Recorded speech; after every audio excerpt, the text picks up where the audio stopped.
आलस में हमने सालों ख़राब कर दिए और इन्हीं सालों के दरमियान मुकद्दर नसीब हमारे दरवाजे पे आया, पर हम उसको समझ नहीं पाए। कोई ऐसा लड़का, कोई ऐसी लड़की मुझे मिले, मेरे कमेंट सेक्शन में आप बता सकते हो कि हमें भगवान ने वो नहीं दिया जिसको हम चाहते हैं। हमें भगवान ने हमेशा दर्द दिया। आप दिल पे हाथ रख के बोलना कि क्या भगवान ने आपको मौका दिया ही नहीं? दिया। कोई ऐसा इंसान नहीं होता जिसके दरवाजे पे नसीब दस्तक ना दे के जाए। कभी ना कभी दस्तक देती है, लेकिन उस समय हम किसी और ज़िंदगी में व्यस्त रहते हैं। इसीलिए मैं आपको कहता हूँ कि लगातार कर्म को करते रहना सफलता की कुंजी है। हम अगर काम को लगातार करते रहेंगे, ये सच नहीं है कि हर समय हमें सफलता मिले, हर समय हमें चीज़ें मिल जाए जो हम चाहते हैं। पर काम को करते रहेंगे, फेल होते रहेंगे, हारते रहेंगे, फेल होते रहेंगे, हारते रहेंगे, करते रहेंगे, पढ़ाई करते रहेंगे, एग्ज़ाम देते रहेंगे।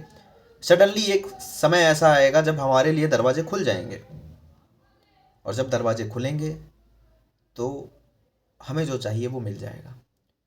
आज मैं आपको वो चीज़ समझाना चाहता हूँ जो बहुत नॉर्मल है, पर यकीन कोई नहीं करता। कोई भी नहीं यकीन करता। जो यकीन करते हैं वो आगे बढ़ते हैं, और जो यकीन नहीं करते वो स्मार्ट वर्क, चालाकी, एकदम चालाक इंसान बन के बैठे रहते हैं। लेकिन अंत में उनको समझ में आता है कि चालाकी किसी भी काबिल मुझे नहीं बना के जा रही है। ये चालाकी बस मुझे एहसास करा रही है कि मैं चालाक हूँ, लेकिन असलियत में वो चालाकी मेरे किसी काम की नहीं। मैं आपको ये समझाना चाहता हूँ कि लगातार, कंटिन्यूसली आप अपने काम में भिड़े रहो, भिड़े रहो, लगे रहो। यही एक हथियार है तुम्हारे पास, जिसका उपयोग करके तुम जीवन में सब कुछ पा सकते हो। तुम्हारे दिमाग के अंदर एक इनकोड सिस्टम होता है। तुम ये सोचो कि अगर मैं लगातार पढ़ाई कर रहा हूँ, लगातार बिना चेष्टा के, कि मुझे ये मिल जाएगा, बिना लालच के मुझे ये मिल जाएगा, सिर्फ मैं कर्म पे अपने अड़ा हुआ हूँ। दुनिया के सारे लोग मुझे आके कह रहे हैं कि तू ऐसे नहीं कर सकती, आप ऐसे नहीं कर सकती, ये तरीका गलत है, आप पागल हो, ऐसे थोड़ी ना होता है। लेकिन फिर भी आप लगे हुए हो, तो आप यकीनन यकीनन आप एक दिन सफल हो जाओगे। आप अपना घर, मैंने ये सोचा था कि मैं आपको घर के लिए आज समझाऊं कि घर, अपना घर कितना सुहाना होता है, कि मेरा खुद का मकान हो, मेरा खुद का घर हो।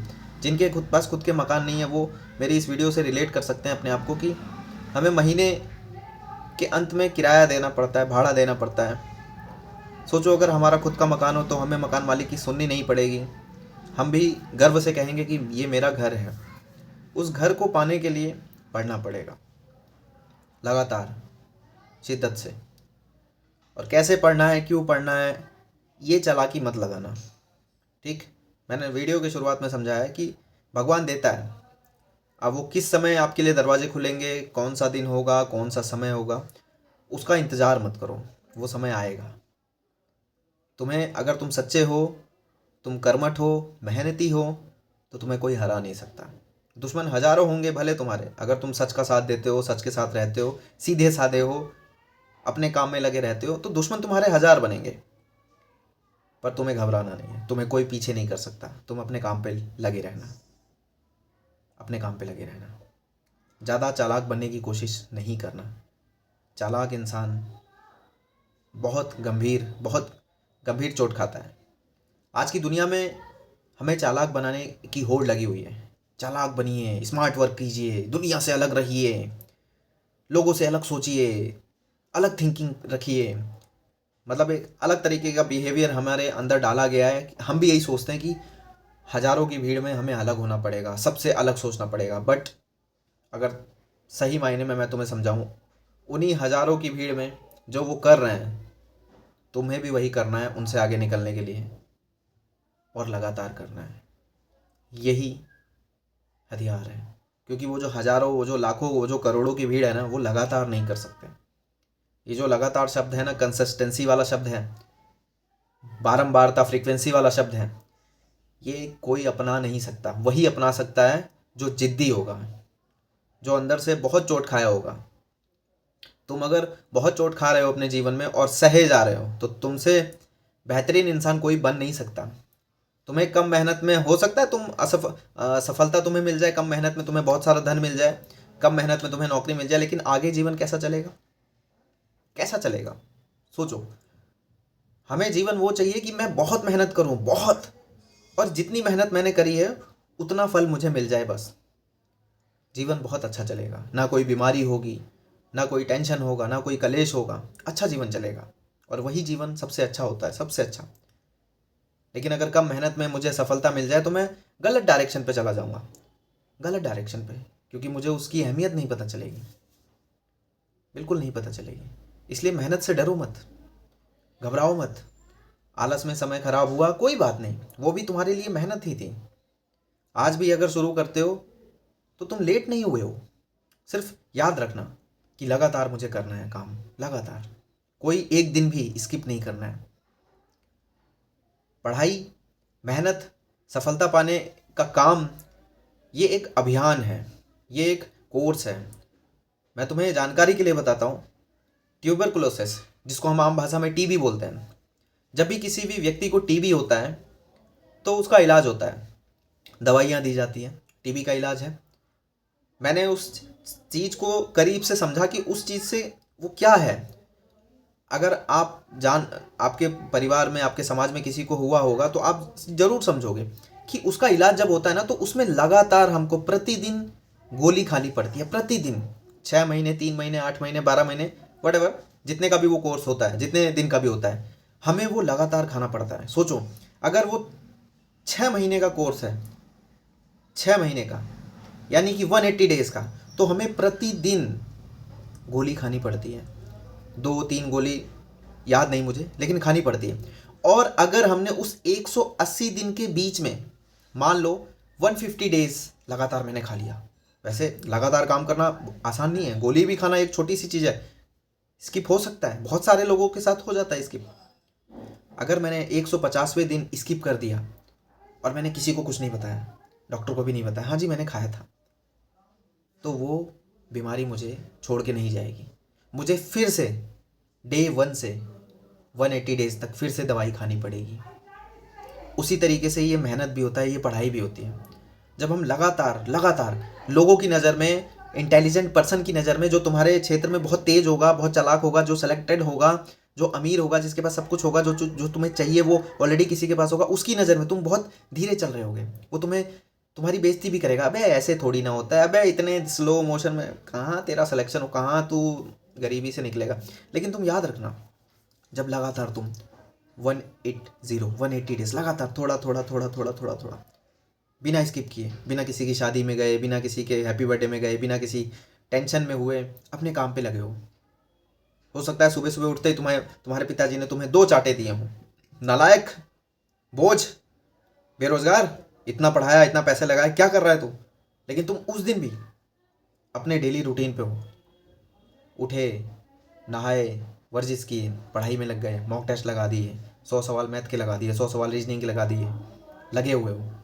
जो तुम्हारा कर्म है तुम उसको करे जा रहे हो, बिना कुछ सोचे समझे। पॉजिटिवनेस आए नहीं आए, मॉक टेस्ट में नंबर बढ़े नहीं बढ़े, सवाल समझ में आए नहीं आए, तुम लगे पड़े हो, लगे पड़े हो रिदम में, चले जा रहे हो, चले जा रहे हो, चले जा रहे हो, चले जा रहे हो। बट 180 डेज, 200 डेज, 300 डेज, 300 दिन, 301वें दिन तुम्हारा जीवन कहाँ होगा? ये जो मैंने बताया कि भगवान दस्तक देते हैं, नसीब दस्तक देती है आपके दरवाजे पे, वो 300 दिन के अंदर वो हो सकता है 298 डेज, वो 298वां दिन ऐसा हुआ आपके जीवन का कि आपके लिए भगवान ने दरवाजे खोले। तुम एग्ज़ाम देने गए, बैंक पीओ का, रेलवे का, एसएससी का, और खुल गया दरवाज़ा। गरीबी ख़त्म एक झटके में, घर, गाड़ी, बैंक बैलेंस, इज्जत, शोहरत, खाना पीना, सब कुछ एक दिन में बदल गया। लेकिन वो एक दिन लाने के लिए 300 दिन लगातार लगातार लगातार लगातार लगातार। अब ये 300 दिन लगातार हो कैसे? ये 180 डेज लगातार हो कैसे? कैसे हो? तो इसको करने के लिए तुम्हें लेज़र की तरह एकदम शार्प होना पड़ेगा, एकदम फोकस होना पड़ेगा, अपने दिल को एकदम पक्का करना पड़ेगा, अपने मन को मजबूत बनाना पड़ेगा। भटकना नहीं है कि कोई आया, कोई वीडियो आई, कोई सिचुएशन बनी घर में, कोई उतार चढ़ाव आया, बहुत ज़्यादा खुशी आ गई तो तुमने बंद कर दिया किताबें, तो तुमने अपना रूटीन ख़राब कर दिया। बहुत ज़्यादा दुख आया तो भी तुमने अपना रूटीन ख़त्म कर दिया कि कल से कर लेंगे, आज तो मन नहीं है। बहुत ज़्यादा थक गए, बहुत ज़्यादा बीमार हो गए। नहीं, ये जीवन और मरण का सवाल अपने लिए बना लो कि आज अभी इसी वक्त जो सिद्धांत मैं बना रहा हूँ, 100 दिन का, 200 दिन का, 300 दिन का, उस सिद्धांत से पीछे नहीं आना। ये लास्ट है। माता पिता से आशीर्वाद लेता हूँ, उनके सामने सब कुछ सच बता देता हूँ कि भैया मेरा सिलेक्शन नहीं हुआ, मम्मी मेरा सिलेक्शन नहीं हुआ, मेरे पापा मेरा सिलेक्शन नहीं हुआ, लेकिन मैं आज सच्चे मन से आपको साक्षी मानते हुए, भगवान को साक्षी मानते हुए मैं प्रण ले रहा हूँ और मैं आपको यकीन दिला रहा हूँ, मैं आपको कह रहा हूँ कि अगले 300 दिन, अगले 200 दिन, अगले 180 दिन, जितना भी टारगेट तुम्हारा मन जो जिस एग्ज़ाम को लगता है और जो एग्ज़ाम है, उस एग्ज़ाम को टारगेट करके अपने भगवान, अपने माता पिता से आशीर्वाद लीजिए।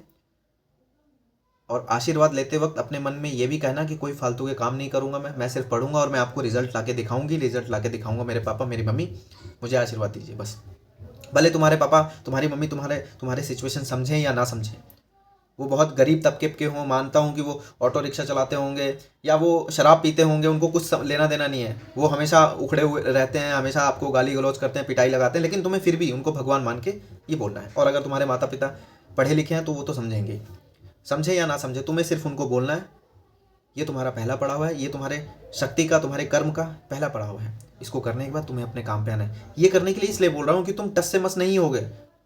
पहले दिन, दूसरे दिन, तीसरे दिन, चौथे दिन, 5वें दिन, 7वें दिन, 8वें दिन, 10वें दिन, एक समय आएगा लड़खड़ाओगे, लेकिन तुम्हें याद आएगा कि मैंने शपथ ली है अपने पापा मम्मी के सामने, करना है, पीछे नहीं हटना। और ये रिदम, ये शेड्यूल जब तुम लगातार फॉलो करते रहोगे, तुम अपने मंजिल के करीब आओगे।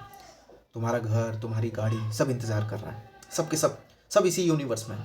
बस तुम्हारे मेहनत के ऊपर है। तुम मेहनत करो लगातार, अभी इसी वक्त उठो, आलस ख़त्म करो, सब कुछ त्यागो, कोई टेंशन नहीं, सब कुछ हटाओ। कोई तुम्हें मार नहीं देगा, कोई तुम्हारा कुछ लेके नहीं चला जाएगा, जाने दो। जो तुम्हारा है वो रहेगा। तुम्हारे पास तुम्हारे हाथ, तुम्हारा कर्म, तुम्हारी आंखें, तुम्हारा भविष्य तुम्हारे पास है। उठाओ किताब, उठाओ कलम और शुरू हो जाओ। ठीक है, मिलते हैं फिर कल एक नई वीडियो के साथ। Thank you very much.